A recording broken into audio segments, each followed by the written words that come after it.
You're watching Caribbean Vibrations, presenting you with Caribbean culture from around the world for the past 8 years.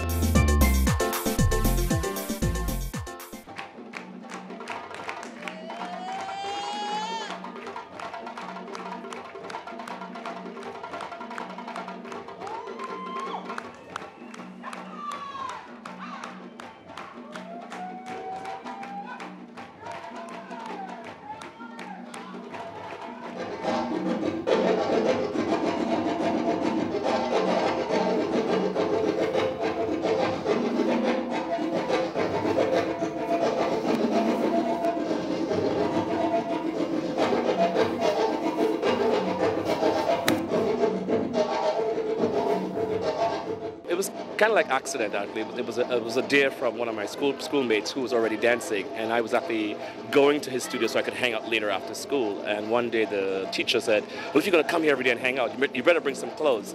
So I sort of snuck an old gym pants in my bag, and I went for like a month later, and she didn't ask. And then one day she just asked, did you bring some clothes? And I said, well, yeah. And I sort of put them on, and that was it. It's interesting because he stopped dancing, and I went on to have a professional career. And so then that was 35 years ago. 20 years ago, the dance scene in Toronto, at least, didn't look the way it looked now. There's a whole lot of diversity. Actually, for want of a better word, the more ethnic-based companies were far and few between. They were working, but they weren't in mainstream. And so you had, Toronto Dance Theatre, Danny Grossman Dance Company, Dance Makers, sort of the mainstream modern dance company, and of course the National Ballet. And a lot of the dance that was happening didn't look like me. There was the minimalistic movement was coming into Toronto, so people doing a lot of styles, Buto style movement, and I kept saying, you know what, young dancer, I want to move, I want to be big, I want to be physical. So Sharman Headley, Junior Mason, and Mosa McNeely at the time says, let's get together and form a small collective so we could do work that we enjoyed doing. So in 1993, the December of that, we got together to do an African History Month project for schools. And in 94, we taught about 60-something schools in the dead of winter. I mean, in the winter, this year is mild. I mean, I'm talking about 2 feet of snow, drums, costumes, trekking on the subway from school to school to school. And it was well received, and that sort of inspired us to keep going. Unfortunately, I'm kind of the longevity visionary kind of man. I can't sort of do project. My mind's always going. So I was thinking company. They were thinking, oh, well, project. I want to do something, forget it, and then come back 2 years from now. So eventually the company kind of stayed with Jasmyn and I, who's the other co-founder. And 20 years later, we're still plugging. It's our annual home season. COBA, the company, we do a diverse range of work. Work from the continent, we do traditional West African work. We do Caribbean indigenous work and do contemporary work. Usually we would do a mixed program. So we do a one work that's traditional, some that's contemporary. This year, after a number of years, we're doing a full traditional program. So we're doing a full West African program. And so the title, Le Rhythm de la Forêt, loosely translated, means from the bush.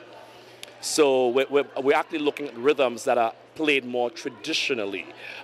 In North America, a lot of the rhythms have got manipulated and they're a little funky. And you would hear people saying, well, this is this rhythm 2011 or 2012. But we're going back. We're going back to the village and sort of bringing the rhythms more traditional. Although the choreography itself is a little more up to date, the rhythms are traditional. So February 3rd to 5th, we're at the Fleck Dance Theatre doing a full program, our home season. So come out.